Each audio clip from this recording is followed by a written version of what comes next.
Амар мэндэ. Мэлмээ тунгалаг үлмий бод лагшин амгалан үйлс өндрөө. Туулаа нэвртэй подкаст. Бие бүх бол ганцыг дийлэн. Бэлэг бүх бол олныг дийлэн. Монгол ардын зүрэг. Бүхийн томог. Лувсан даш арслан. Дайчин вангийн хошууны домог түчтнүүдийн нэг нь мундаг химээх лувсан даш арслан. Билгийн тооллын 15 дугаар жарны улаан хулган жил 1876 он. Түшэт хаан аймгийн Дайчин вангийн хошууны нутаг хантай тарвахтай булан химээх газар төржээ. Лувсан даш баг залуугаасаа эцгийн хайр халамжийг үл мэдрэн ихтэйгээ хамт баян цэдэнгийнд зарцлагдан амьдарч байв. Эр өсөж эсхий сундаг хорвоогийн жам ёсоор залуу хүүгийн бие өсөж нуруу өндөр цээж ханхар гар хуруу хөдөр бадир болж барагтай гутал хөлдөн багтахгүй их төлөв хөл нүцгэн таваргах болжээ. Хар бор ажилд нухлагдан улам бяд сууж хүч тэнхээ задарсаар байв. Барилдаж ноцолдохыг хүсэх боловч үе тэнгийн залуус лувсан дашийн 2 гарын шуунаас хитэрч үл чадан цацагдан унах тул түүнээс хулч хийж цэрвэх болов. Залуу насны бяр чадал ааг омогтой шатсан залуу хөвгүүн ургаан мод булга дайрч үзжээ. Гэтэл уг мод унахдаа ёзоор нь түүний түүнхийг хүчтэй явран цогчээ. Түүнээс хойш лувсан дашийн өрөөсөн хөл баг зэрэг татанхай сөнгөдөө болсон ажээ. 100 лувсан даш тишиг сумын нутагт байдаг буурал аавыг тахиж овооны наадам хийх гэж байгааг сонсоод очиж барилдах юмсан гэж хорхойсов. Багхан зүрх алдсаар бодол хүслээ цэдэн баянд хэлжээ. Чиний барилдахч дээ. За яах вэ? Юу сайхан, дур сайхан явбал яв. Харин энэ эмнэг соёолон азаргыг унаад замдаа сайн сургаад ирээрэй гэд явуулжээ. Уг наадам таарсан болгоныг бярдан гуйцаар төрүүлв. Наадамд барилдаж анхудаа төрүүлсэн залуу хүү нутагтаа нүүр бардан буцаж очоод байнд өгсөн хадгийг цэдэн баянд цайг ээждээ барьсан гэдэг. Цэдэн баянч бас урамшиж дараа жилээс нь зарц хөвгүүнээ Дайчин вангийн бүхийн сорилгод явуулв. Лувсан даш тэнд 2 сар гаруй ноцолцсон боловч мэх сурахгүй. Барилдааны эвсэл муутай химэн даншигт очиж барилдах бүгчүүдийн тооноос хасагдлаа. Харин цэдэн баян тэр жил богдод мөргөх бас чиг даншиг наадам үүсгэр хүрээрөө зорихдоо зарц залууга дагуулan явв. Зам зууртаа лувсан даш цэдэн баянд хэлжээ. Би даншигт барилдах юмсан. Та намайг барилдуулж өгөөч гэж цэдэн баянаас гуйхад хээц сорилгоо давж чадахгүй хөвтөж байж төвөг байгаа та. Халгын дэвжээ хатуу хоолныхоо савтаа явсан чин дээр гэд хаалгаасангүй. Гэтэл лувсан даш цэдэн баянаас нуугдаж очоод бүхийн хөлийн сайд хаваар эргэлдэж байтал нэгэн аманд гарах бүх олдохгүй байсан тул түүнийг оронд нь гаргав. 2 давжээ. 3-ын даваанд нэртэй бүхэд амлууж гарч ирж буй зарцаа хараад цэдэн баян. Энэ мөө залиг одоо л хэмх шидүүлэхэндэ гэж бодож суутал лувсан даш нөгөө бүхийг хялбархан орхиотгов. Үүнд цэдэн үнэн голоосоо баярлаж ханзархай гуталтай хөөрхий зарцаа өрөвдөн нэгэн ойдолчныг гуйж шүнжин гутал оюулан лувсан дашид өмсүүлв. Энэ наадамд 5 давсан юм гэдэг. 1896 оны улаан бичин жилийн Дайчин вангийн бүхийн сорилгод амьдралын гачигдал дутагдлын улмаас лувсан даш очиж чадсангүй. Харин даншиг ойртож байхад цэдэн баяныг дагаж вангийн хүрээнд очих завшаан тохиолдож ханд чин вангийн багш зүс мэдэх төдий даньгай ламтантай тааралдав. Ламтан лувсан дашийн бие бэлдрийг шохоорхонгуй харснаа. Цэдэн баян ай тавтай юу? Танаа хамжааны энэ хүүчин өнгөрсөн жилийнхээс илүү өнгөтэй харагдаж байх ч нүвэ гэж хэлээд баяны чихэнд хитэн үгшэвгнэв. Маргааш нь цэдэн баян манай хошуунаас даншигт явах бөхчүүдийг хэдийнэ шалгаруулсан ч гэсэн ламхай ноёнтонд хүсэлт гаргаж чамайг бөхчүүдийн морь маллагч гал тоогоо баригчаар явуулах болж. Хүү минь ханд Чинвангийн итгэлийг дааж үзээрэй. Тунч хичээгээрэй дээ гэж захижээ. Даншигт явах замдаа шар хөвийн дөрөлж орчмын зам дээрээс зодог шуудаг олж ихээхэн бэлгшээжээ. Энэ наадамд лувсан даш 20 настай барилдаж 8 давж олны анхаарал дүртэв. Түүнээс хойш алдар нэрээ дурсахсаар мундаг лувсан даш арслан химээгдэн халах даяар алдаршсан юм. Лувсан даш арслангийн барилдаж явсан онуудаас зарим нэгийг дурдах аваас 1896 оны даншигт 8 давж, 1912 оны даншигт 10 давж үзүүлсэн. 1914 оны 10 засагт 3 давсан. 1915 оны 10 засагт 7 давж үзүүлсэн. 1916 оны 10 засагт 6 давсан. 18 оны 10 засагт 5 давсан. 19 оны 10 засагт 4 давсан. 20 оны 10 засагт 7 давж үзүүлжээ. Лувсан даш арслан 1896 оноос хойш эд насандаа 15 жилийн турш даншиг 10 засгийн наадамд барилдаагүй нь гайхал төрүүлж байгаа юм.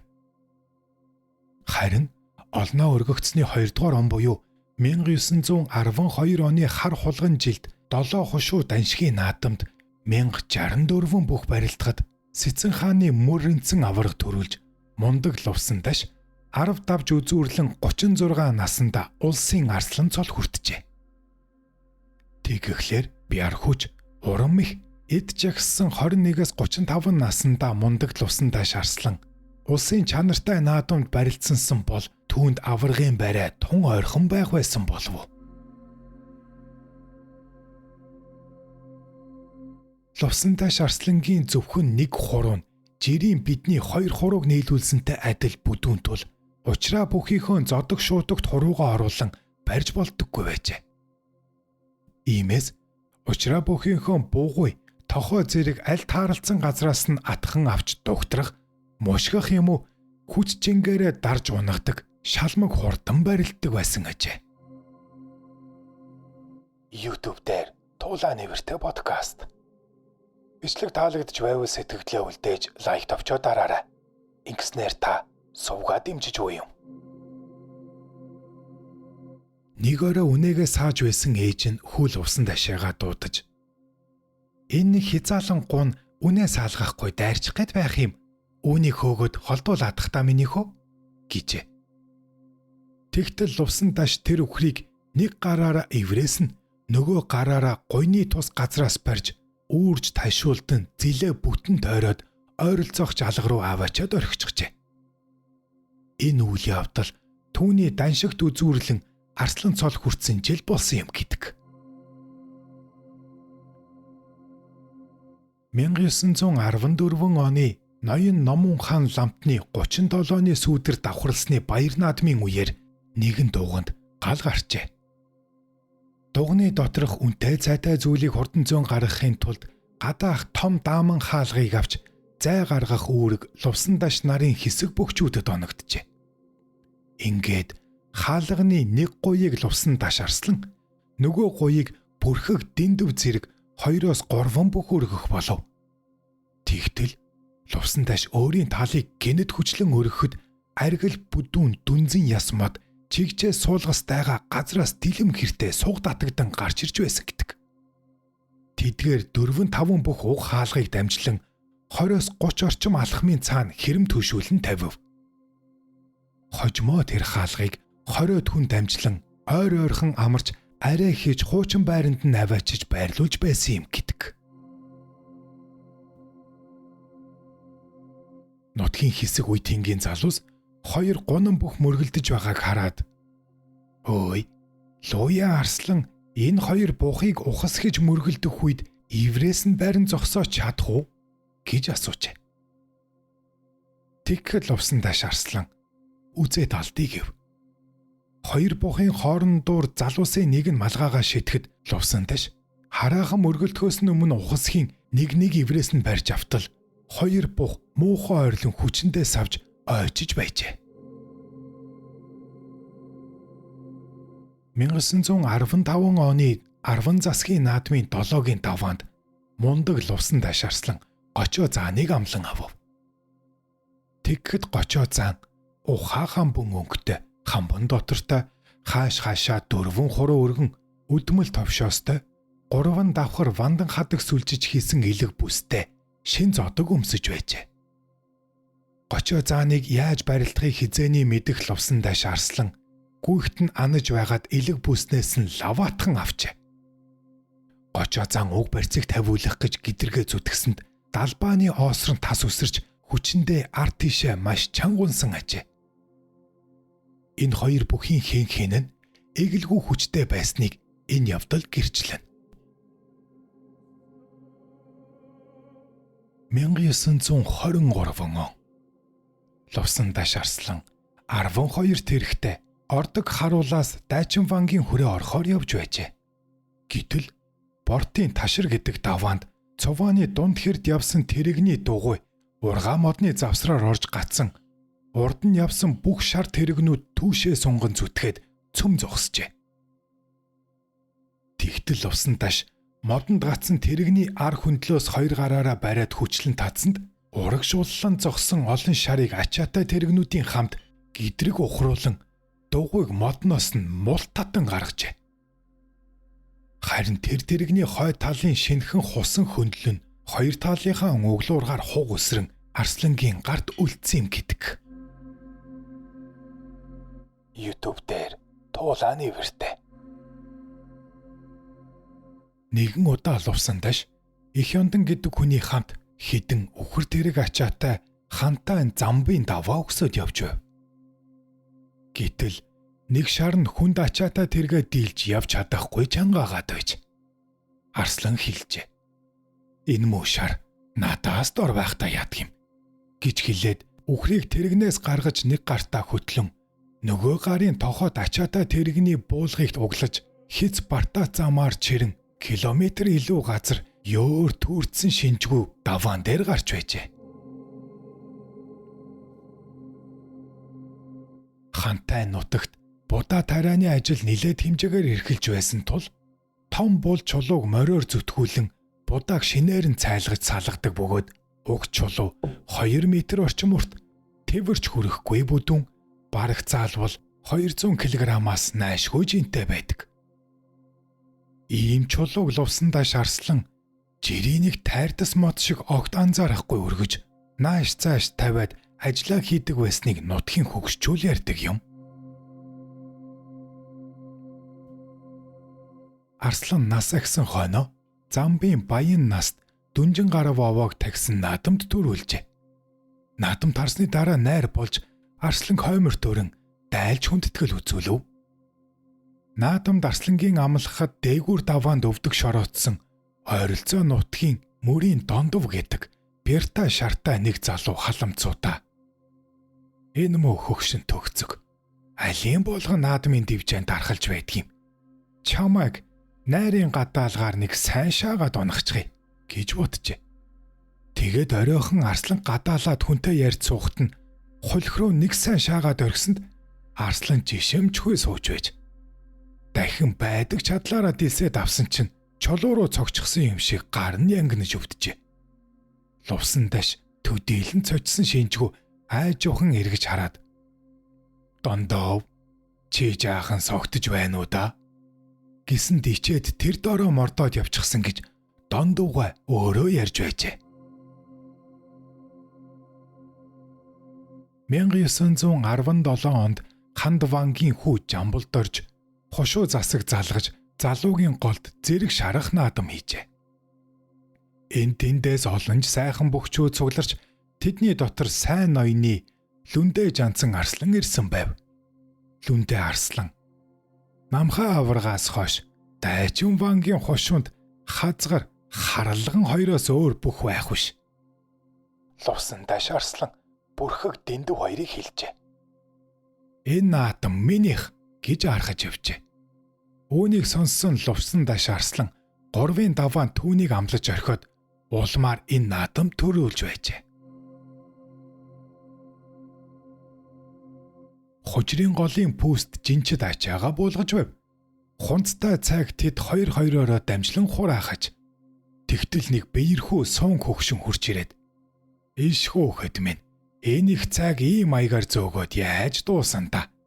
Та нар залуу улс ядаж нэг хунцыг өргөөд яваач" гэжээ. Тэдний нэг нь бид яаж чадах вүлээ? Та харин хэдийг хураагаад өгчих юм биш үсттэй гэж тун тавлангуу хэлэхэд бусдан даагаж хөхрөлдөв. Нөгөө өвгөн юмч хэлсэнгүй.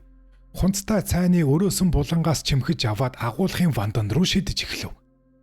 Жинчид ивэртэй туулаа үтсэн мэт гайхаж гарч байлаа. Тэгтэл тэдэнд туслаж байсан нутгийн нэг залуу. "Лувсан дашгүй. Та одоо болоо.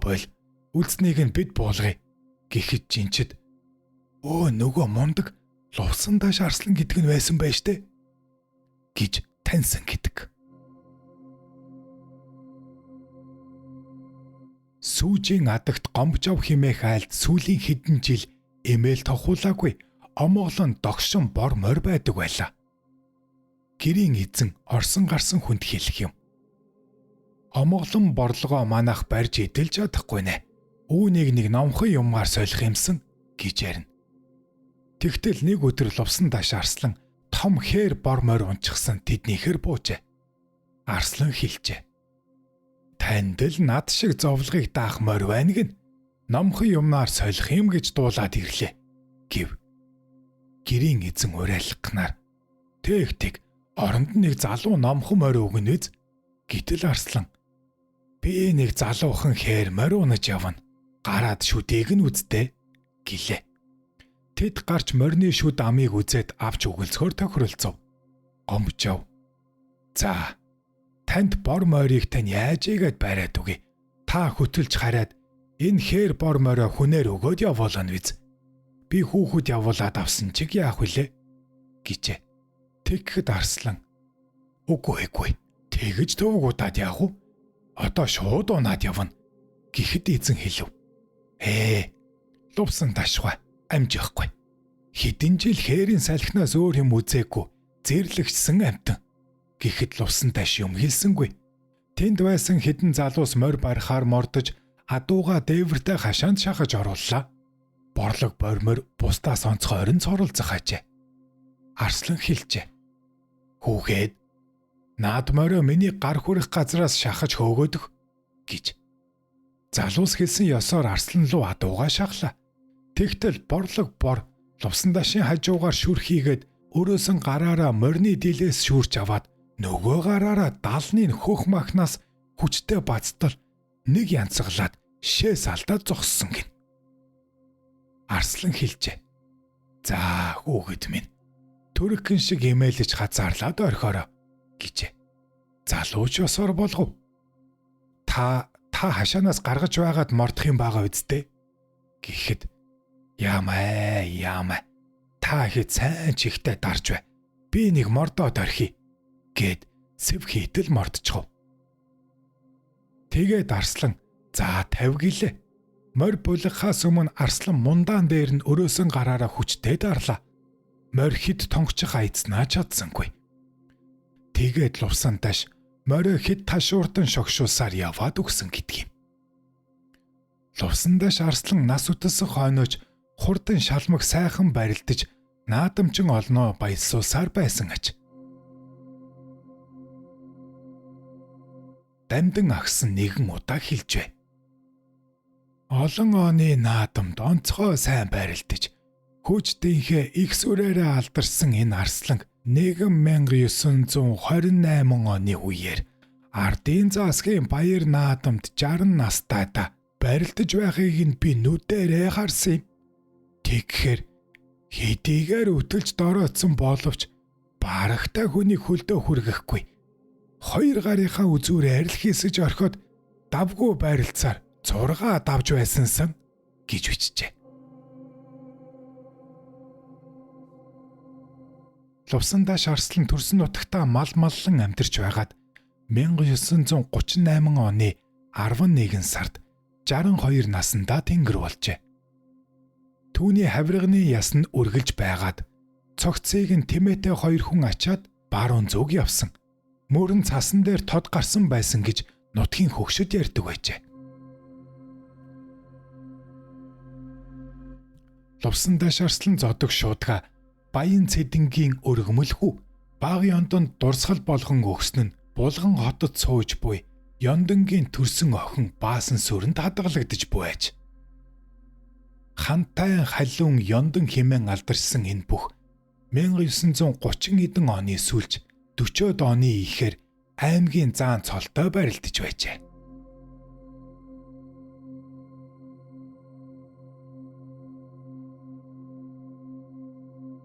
Та YouTube дээр Туулаа нэртэй подкастыг үзэж ба сонслоо. Бичлэг таалагдсан бол сэтгэлдээ үлдээж лайк товчоо дараарай. Мөн нүүр ном дээр Туулаа нэртэй гэсэн хуудас бий. Түүнийг минь дагаарай. Танд таны гэр бүлд эрүүлийн хаз жаргал хамгийн сайн сайхан бүхнийг хүсье.